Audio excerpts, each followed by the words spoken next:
আজি breaking news পাকিস্তানে আক্ৰমণ কৰিলে আফগানিস্তানত পাকিস্তান আৰু আফগানিস্তানৰ সীমান্তৰ তীব্ৰ যুদ্ধৰ ঘোষণা হৈছে আফগান সীমান্তৰ সমীপত সন্ত্ৰাসবাদীয়ে কৰা আত্মঘাতী আক্ৰমণত 7জন পাকিস্তানী জোৱান নিহত হয় পাকিস্তানৰ সুৰক্ষা বিষয়ে জনোৱা মতে উত্তৰ বাজিবিস্তানৰ এটা পাকিস্তানী সেনা শিবিৰত সন্ত্ৰাসবাদীয়ে কৰা আক্ৰমণত এই জোৱান কেইজনৰ মৃত্যু হোৱাৰ লগতে কমেও 13 জন আহত হয় আফগানিস্তানত পুনৰ ভয়াবহ আক্ৰমণ চলাইছে পাকিস্তানে শুক্ৰবাৰে নিশা চলোৱা এই বিমান আক্ৰমণত 3জন ক্ৰিকেটাৰকে ধৰি কমেও 8জন লোক নিহত হোৱাৰ খবৰ প্ৰকাশ পাইছে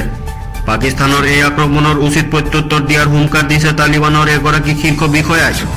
আফগানিস্তানৰ পাক্তিকা প্ৰদেশৰ 3টা স্থানত পাকিস্তানে এই বোমা বিস্ফোৰণৰ ঘটোৱা বুলি জানিব পৰা গৈছে চলিত সপ্তাহৰ আৰম্ভণিতে আফগানিস্তানত অতৰ্কিত আক্ৰমণ চলোৱাৰ পিছত দুয়ো দেশৰ মাজত সংঘৰ্ষৰ সূত্ৰপাত হৈছে সংবাদ মাধ্যমৰ সৈতে জড়িত আব্দুল জাহিৰ সাফি নামৰ এগৰাকী ব্যক্তি 16 অক্টোবৰত কাবুলৰ এটা অসামৰিক অঞ্চলত সংঘটিত হোৱা বিমান আক্ৰমণত নিহত হৈছিল অব্যাহত আছে জুবিন গাৰ্গৰ মৃত্যুৰ তদন্ত শেহতীয়াকৈ জুবিন গাৰ্গৰ ন্যায় প্ৰক্ৰিয়াক লৈ আসুৰ মুখ্য উপদেষ্টা সমুজ্জ্বল কুমাৰ ভট্টাচাৰ্যৰ প্ৰতিক্ৰিয়া প্ৰকাশ কৰিছে তেওঁ প্ৰথমে দাবী কৰিছে যে সম্পূৰ্ণ অহিংস প্ৰক্ৰিয়াৰ হ'ব লাগিব জুবিন গাৰ্গৰ ন্যায় প্ৰাপ্তিৰ যাত্ৰা মূল লক্ষ্য আৰু উদ্দেশ্যৰ পৰা কোনেও বিলচিত হ'ব নালাগিব যদিও দাবী কৰিছে আসুৰ উপদেষ্টাগৰাকীয়ে প্ৰাণৰ শিল্পী জুবিন গাৰ্গৰ মৃত্যুত ৰাজ্যবাসী স্মৃয়মান অসমীয়াৰ প্ৰাণৰ শিল্পীগৰাকীৰ স্মৃতি যোগমীয়া কৰাৰ বাবে এলানি কাৰ্যসূচী গ্ৰহণ কৰিছে বিজেপিয়ে শনিবাৰে এই সন্দৰ্ভত বিজেপিৰ ৰাজ্যিক সভাপতি দিলীপ শইকীয়াই এখন সংবাদমেল সম্বোধন কৰে এই সংবাদমেলতে বিজেপিৰ এই কাৰ্যসূচী ঘোষণা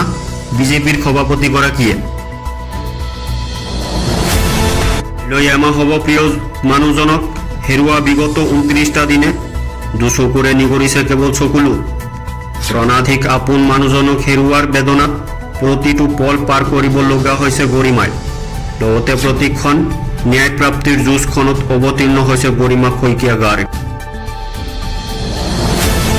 প্ৰতিৰক্ষা মন্ত্ৰী ৰাজনাথ সিং আৰু উত্তৰ প্ৰদেশৰ মুখ্যমন্ত্ৰী যোগী আদিত্যনাথে আজিৰ উত্তৰ প্ৰদেশৰ লক্ষ্ণৌৰ ব্ৰাহ্মছ এয়াৰ স্পেচ গোটত নিৰ্মিত ব্ৰাহ্মছ ক্ষেপণাস্ত্ৰৰ প্ৰথমটো ক্ষেপ পতাকা জোকাৰি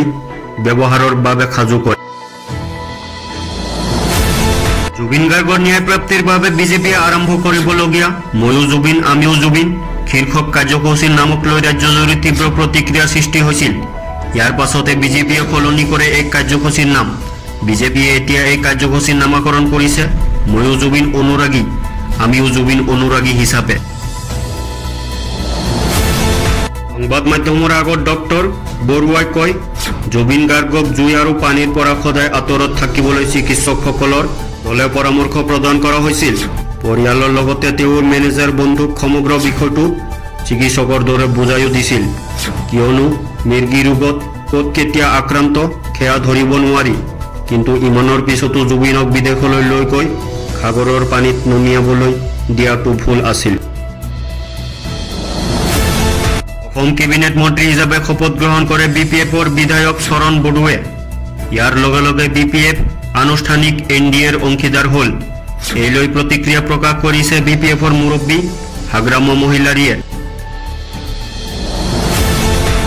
বিশ্বৰ অভিলেখ গঢ়ি আজি মাতৃভূমিত উপস্থিত হৈছে অসম কন্যা দিৰীক্ষা সোণোৱাল বিমানবন্দৰত গায়ন বায়নৰ লগতে জুবিন গাৰ্গৰ মায়াবিনী গীতেৰে দিৰীক্ষাক আদৰণি জনাই সকলোৱে বিহু নৃত্যৰে দিৰীক্ষা সোণোৱালে মুম্বাইত গঢ়িছে বিশ্ব অভিলেখ মাত্ৰ 30 ছেকেণ্ডত 72 বাৰ বিহু নৃত্যৰ টাকুৰি ঘূৰি দিৰীক্ষা সোণোৱালে গঢ়িছে বিশ্ব অভিলেখ ইয়াৰ জৰিয়তে world wide book of records আৰু গোল্ডেন বুক অফ ৱৰ্ল্ড ৰেকৰ্ডছত নিজৰ নাম অন্তৰ্ভুক্ত কৰিবলৈ সক্ষম হৈছে দিৰীক্ষাই এনে ধৰণৰ নিউজ পাবলৈ হ'লে আমাৰ চেনেলটো নিশ্চয় সাবস্ক্ৰাইব কৰিব আৰু ভিডিঅ'টোত এটা লাইক দি যাব